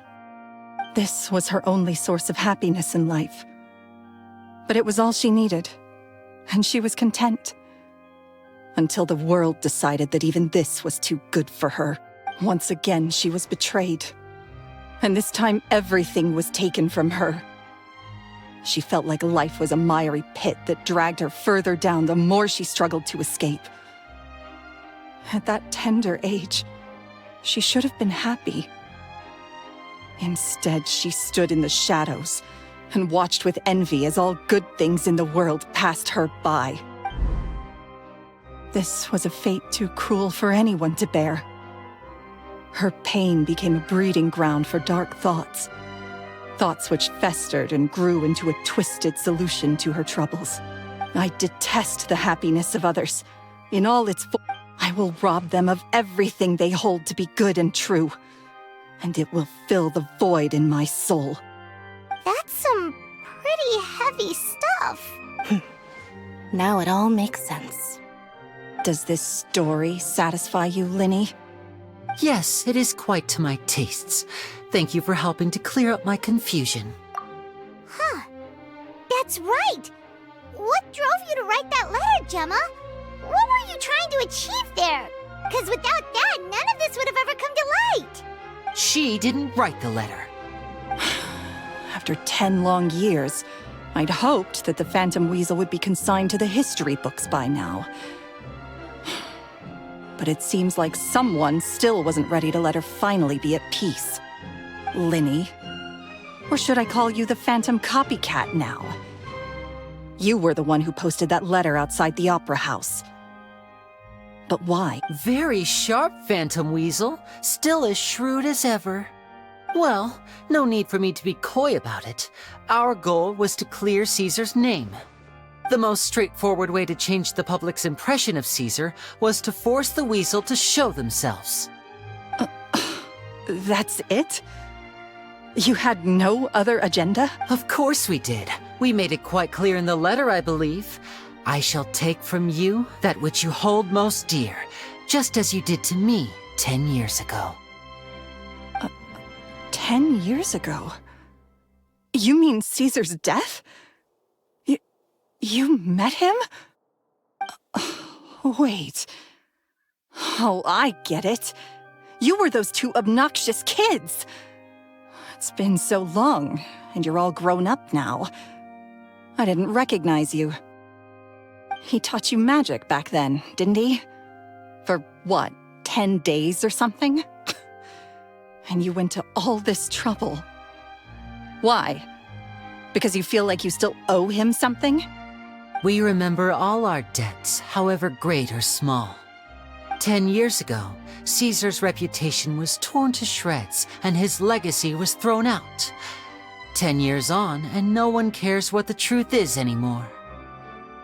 But we did not forget, and so we came to find you. And?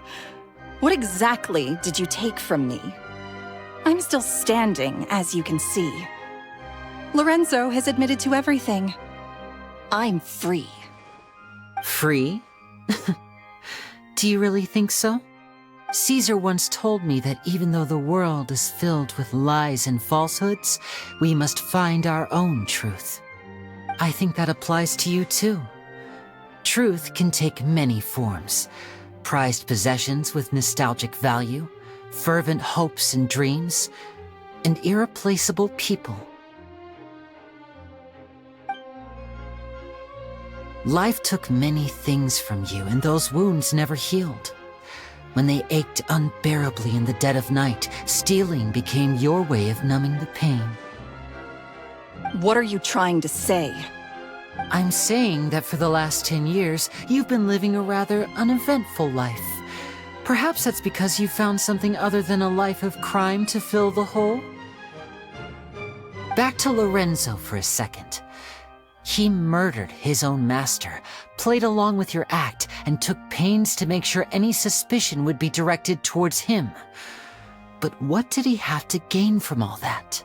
He knew who you were and the things you'd done, and despite that, he was willing to give everything up for your sake. He's the reason that you haven't felt the compulsion to steal in all these years. You're more than just accomplices in murder. You're the only real friends each other has. So I think you know, deep down, that he is the only truth you have in your life. But that truth is gone now, and I guarantee you, you'll never see it again. Congratulations on your freedom, Gemma. Your freedom will cost you dearly. From now on, you'll be all alone in a world full of lies and falsehoods. I do hope you'll be able to bear it. You've still got a long life ahead of you after all. Gather round, one and all. The time has now come for the amazing Lyney to perform his final act in tonight's show. I'm sure you're all wondering what he has planned for the grand finale. Well, wonder no more, for the answer is a death-defying high-altitude escape. A high-altitude escape? I'm sure you all remember the magician Caesar. This was the very trick that led to his fatal fall, after which he was dubbed the Phantom Weasel. But we have now learned that Caesar was wrongly accused, and that the real Weasel has now confessed to their crimes. Guess that's my cue to leave. Whew. I've been practicing this one for ages now, but I'm still a little nervous. Traveler, Piamon, I hope you enjoy the rest of the show. There may be a lot of people watching tonight, but you alone are my true witnesses. Lyney, wait. You two hid a lot from Caesar. He went to his grave without ever knowing your secrets. So what about now? Are you an open book? Or are you still the same as ever? You don't have to tell lies to end up isolated and alone. One day, you'll end up exactly where I am today. Maybe then you'll finally understand. You're wrong. I'm nothing like you. So, what are we, doing? Like Lyney said, when you're ready, let's head outside and watch the show. But what about Gemma? She'll figure out what's best for her soon enough. Oh, and if you'd like to see Lyney after the show, you know where he'll be. The usual haunt. All right. Well, let's go and watch Lyney's finale then. This trick's a pretty dangerous one, but he should be able to pull it off, right?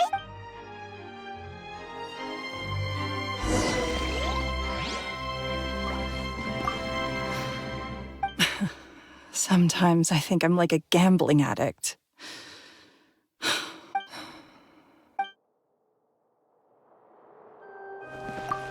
Magicians are thieves only tear things apart. But good-hearted magicians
Magic should be mysterious, surprising, and defy logic. Magic is hard work. Every single movement has to be practiced thousands of times. It's alright. We're used to that.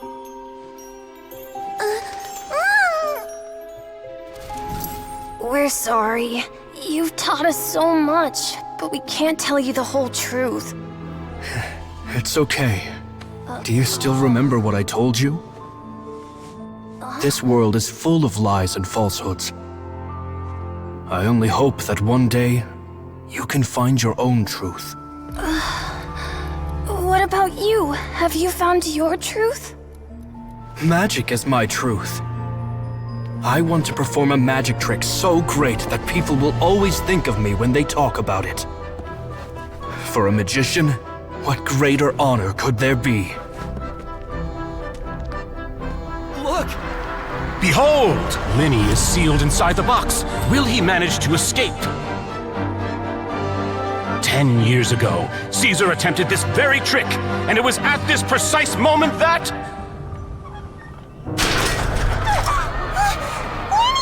Watch out!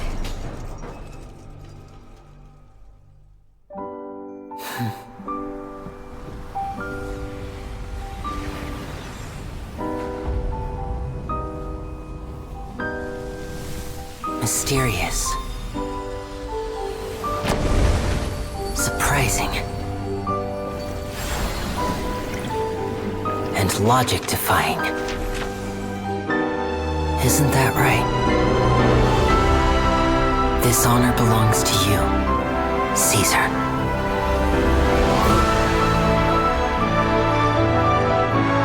I'm just sorry it's a little late.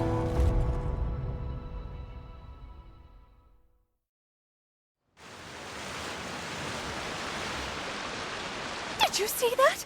1 minute he was falling, and the next, he turned into flowers. How could he possibly have done that? How mysterious. I didn't blink once. He just vanished, right in front of my eyes. What a heart-stopping magic show!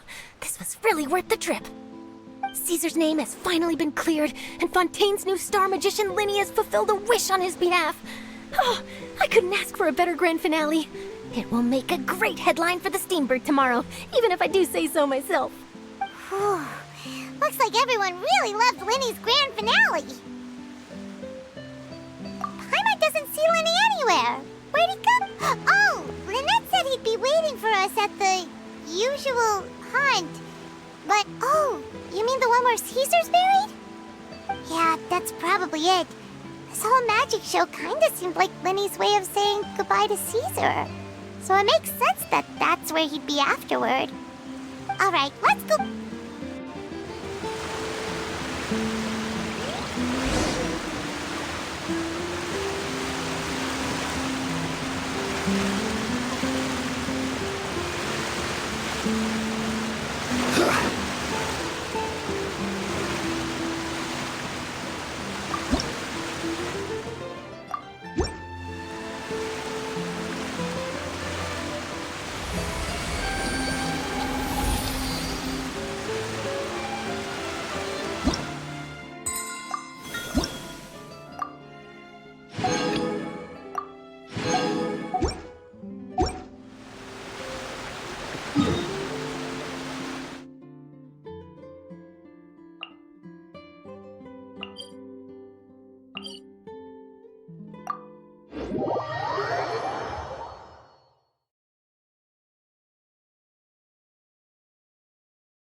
Paimon was scared to death when the chain broke.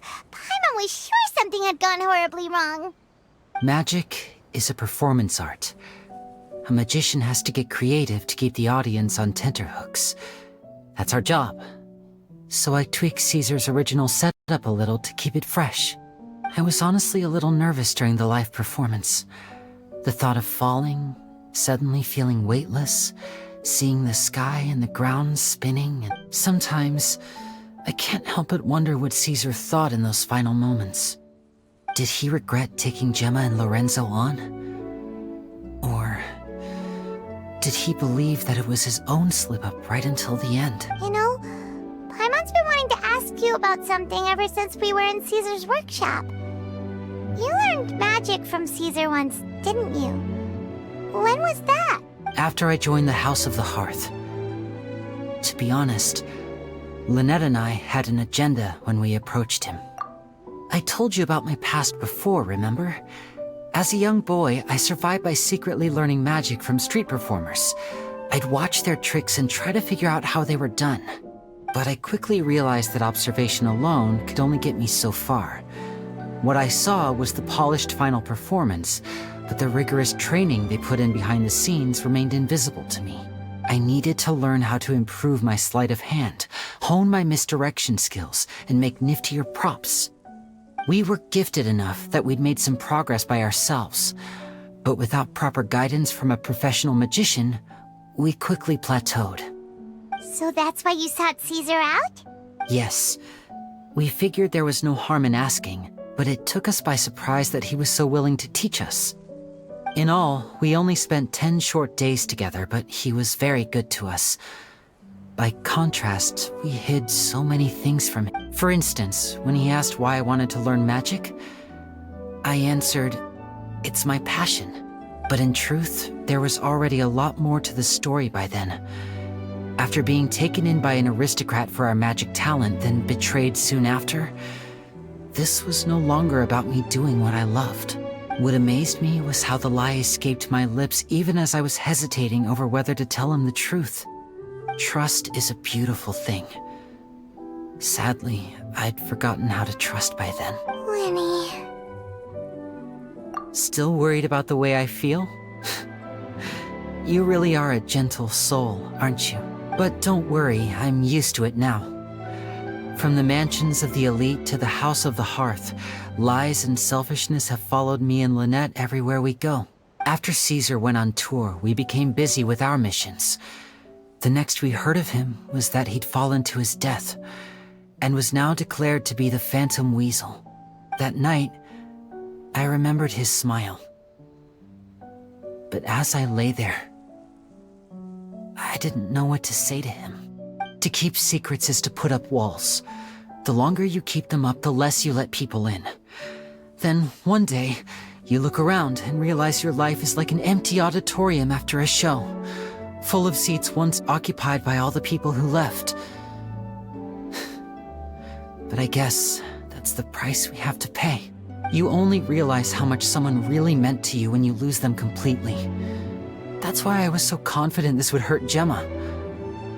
Because I felt it for myself. Yeah, cheer up, Lyney. We've had to say our fair share of goodbyes during our journey, too. But whatever happens, Paimon always believes in what tomorrow brings. Delicious food, fun toys, and the traveler by my side. Paimon just needs to focus on things like this, and all the unhappy stuff goes right out the window. You know, Traveler, doesn't that kind of make you Paimon's truth? Exactly. It's the same. Life has taken plenty from us, like it did from Gemma. But at least it left us with each other. That's what gave us the strength to get through the darkest day. That's why the darkness never consumed me, and why it never will. Maybe we live in the shadows too, but we remember every precious ray of light that shines through. All right, time to lighten this conversation up a little. What did you think of the show tonight? Were you happy with it? It was amazing! Paimon just wishes we hadn't been so distracted with the Gemma situation. We spent most of our time in the opera house. Lyney, could you do just one more trick for us? Whoa, that's a bit of a tall order, I'm afraid. The show's just finished, so my sleeves are decidedly card-free right now. Aw, come on! Surely you can think of something. The Lyney Paimon knows can do anything if he puts his mind to it. Oh, all right then. I'll give it a go, but only because it's you. Watch closely. I have a flower in my hand. You liar! There's nothing in your hand! We ain't going along with this! Huh? My goodness, you're right. But I could have sworn I brought one here with me. Okay, try this. Count down with me. 3, 2, 1. 3, 2, 1! Now, have another look around. Maybe the flowers appeared somewhere else. Really? Let's see. Wow, there it is! Oh, this is a different flower from the last time, right? This one's called, oh yeah, a rainbow rose. But more importantly, Paimon has to know how the trick is done. Please, Lyney, pretty please! Well, if you want to learn magic, you'll have to start by addressing me as teacher. Fine. Please, teacher, please! Since you asked so nicely, I'll share one little tip with you. Namely, the student of magic cannot solely rely on others being prepared to reveal their secrets. You have to observe, think, and find the answers for yourself. Is that it? Look at the time. We shouldn't linger here too long. Thanks again for coming to see my show. I bid you both good night. I look forward to seeing you. All right, shall we head back now too? Oh, Paimon can't wait to read The Steambird tomorrow. Paimon bets Lyney and Caesar will be plastered all over it. Let's head to the Steambird's offices tomorrow morning and see what we can find out.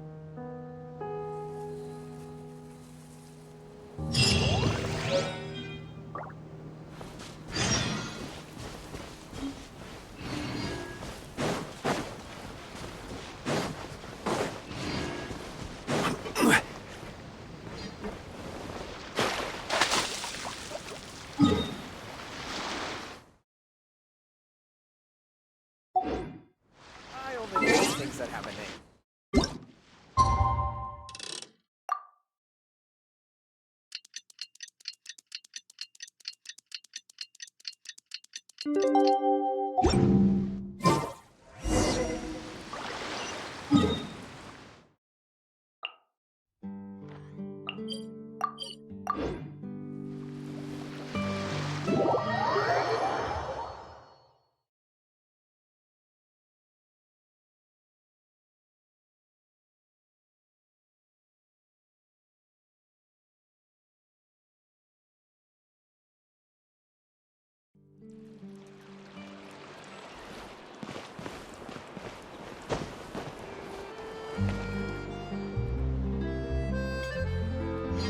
I'm very sorry, Charlotte, but my sister and I are quite busy today.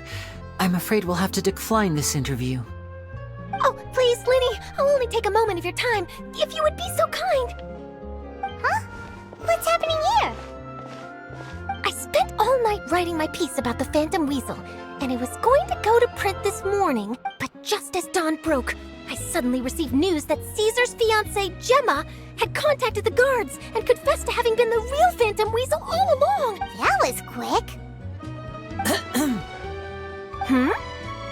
Too late, bro. That was quick, you say? It sounds like I've got some catching up to do. Please, fill me in. Whoops. Aha! My instincts did not lead me astray. You do have something to hide. Gemma turning herself in must have something to do with Lyney's performance last night. Maybe watching my high-altitude escape trick reminded her of a better time with Caesar, and she could no longer ignore the voice of her conscience. Huh. Okay, then. Wait, no, there must be more to it. If that's all it took for her to have a change of heart, how did it take... Well... Oh, I remember now! You and Gemma were nowhere to be found after the show. What happened between you? Quickfire question! Where did you all go after the show? Oh, we went to the cemetery and Lyney did a private magic trick just for us. Actually, glad you mentioned it, because that reminds Paimon, guess what? Lyney started using rainbow roses in his tricks! What? I don't recall ever having received a rainbow rose from you myself. Is this supposed to mean that they're more important to you than your own sister? No, I just, What the... What now? Oh, did Paimon say something wrong again? This is getting pretty awkward. What do we do, Traveler? Seems like this interview wasn't meant to be. Well, never mind. There's always next time. Forgive my persistence, but when there's explosive news waiting to be found, I can't turn away. The news about Gemma has already made waves, and I'll stop at nothing to get to the bottom of it all. Apparently, one of the things she said to the guards was that her final wish is to see Lorenzo one last time. There's clearly a web of complicated relationships there. Can't blame me for being curious. All right, I guess I'll leave you to continue the rest of your conversation in peace. Bye for now.